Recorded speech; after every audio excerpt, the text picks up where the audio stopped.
Welcome back to Dimitra's Dishes. So today we're going to make a roasted red pepper and feta dip that is to die for. It's one of my favorite things to make because it's literally ready in under like 15 minutes. Let's say 15 to 20 minutes. You can use it as an appetizer, like a dip with some nice bread or like some pita chips or heated up pita bread that's chopped into wedges. Or you can use it as a filling, and I filled this in chicken, and I've made delicious stuffed chicken. You can use it in place of pesto, like in pastas and stuff like that. Let's get started. It's so simple to make, it's ridiculous, honestly. You need really good feta, and I really highly suggest you get a sheep's milk feta, like such as the Donis. It's the best feta in the world. As long as it's sheep's milk, it's going to be creamy and really, really delicious. You need some pine nuts for garnish, and I've toasted them in the oven for a few minutes. Some sun-dried tomatoes, oregano, black pepper, and some sweet red peppers that have been jarred. And these are not the ones that are stored in olive oil, the ones that are in like a brine or a water. Let's see what these are in. They're just in water and vinegar and stuff, so it's like a brine. So you want to get roasted red peppers. You could definitely roast your own. I mean, why not if you really have all that time?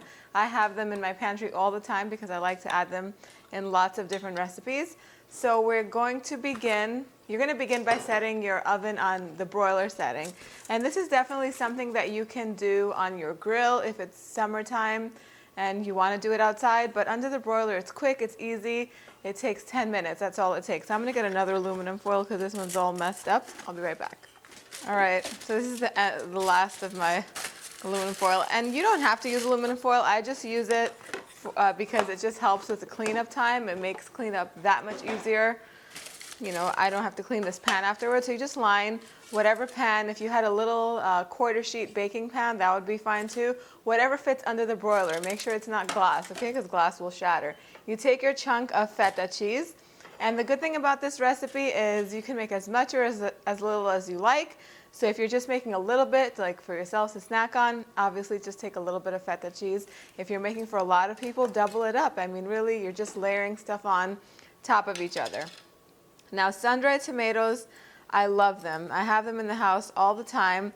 They're chewy. They have like a smoky flavor. And I like to buy mine packed in olive oil. And you're just going to kind of cover the top of the feta cheese. Let me put this down so you can see. With the sun-dried tomatoes.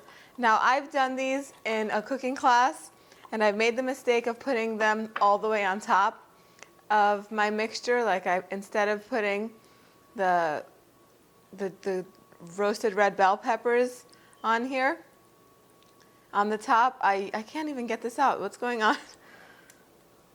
Let me empty this out in a little bowl. I'll be right back.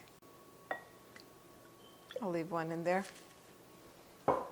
Okay, so I was saying, make sure you put your sun-dried tomatoes on top of your feta, and then take your roasted red pepper and just cover the feta cheese like that. Now, I was saying in one of my cooking classes, what I did was I put the roasted red pepper on the bottom, and then I put the sun-dried tomatoes on top. And since the sun-dried tomatoes are soaked in olive oil, they literally caught on fire and burned in the oven. And my whole kitchen was full of smoke, and it was a big mess. So learn from my mistake and don't do that. Cover them up. We're just going to put a tiny bit of olive oil on here, just a little, tiny bit. No salt because the feta cheese is super salty. Put a little bit of black pepper and some dried oregano. We are just going to, so this is what it looks like. See that? It's already beautiful. You could eat it just like this, but it tastes way better broiled in the oven. So I'm just going to cover the sides and just leave the top part open. I'm going to stick this under my broiler and let it go for like 8 to 10 minutes, and I'm going to take it out and we're going to puree it. All right, so it came out. It was under my broiler for 8 minutes, and you can just eat it just like this if you're not planning on making a dip. This by itself is known as not shrimp, Feta saganaki. Look at that. It has released some juices. So it's yummy, it's delicious, it's got a tiny bit of char on it. That's just the way we want it. Now, from experience, I have learned that you can definitely try and puree it all at once, but these sun-dried tomatoes are a little bit more stubborn. So we're gonna puree these first to make sure that we don't get giant chunks of tomato while everything else is sort of more smooth. I mean, that's nothing that bad, but still, let's just have it all kind of like even. I'm gonna just pulse this a little bit.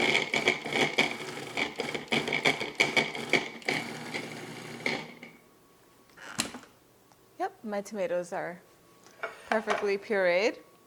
Now I'm gonna put the rest of my ingredients all together. My feta is softened up, so you know what? I'm gonna pick it up in the foil. There are a lot of juices in here. Gonna get everything in the food processor. And that's it. This is my cleanup. I'm gonna throw this in the trash. That's why, my friends, I use the foil. Now I'm gonna pulse this a few times until it's not completely smooth. You can do it completely smooth. I like mine a little bit chunky. And that should be good. So good. I mean, if you can smell this right now, you would definitely dip your finger in here and get a big lick. So let's put some of this in our bowl. Yay. I don't have to clean my pan, but I do have to clean everything else. Kind of like defeated my whole purpose of less cleanup, but whatever, it's okay. Put this in here. Save the rest for later, or another bowl. Let me clean this up a little bit. So I like to serve this with some whole wheat homemade Italian bread, or whatever kind of bread you want to call it. It's delicious. It's on my channel as well as on my website. If you don't have bread or you don't feel like making that and you have pita bread, you can go ahead and toast some pita bread. I mean, this tastes really, really good either way. I'm going to pour a little bit of olive oil on it because olive oil makes everything better. Olive oil, cheese, bread. Get it? Delicious. A little bit of black pepper. And I'm going to put a few pine nuts on top. Now, I know sometimes I go to the supermarket and pine nuts are super expensive. It's almost ridiculous. You can, if they're too expensive and you want to use another nut, go right ahead. Walnuts would be really good on this. But look at this. I can't. I have to take a little bite. It's so good. It looks too good to be true. It's salty, but you get that red pepper flavor and the sun-dried tomato. Really, really good. Go on the website, www.dimitrasdishes.com. Make this and let me know how it turns out. Bye, everyone. See you next time.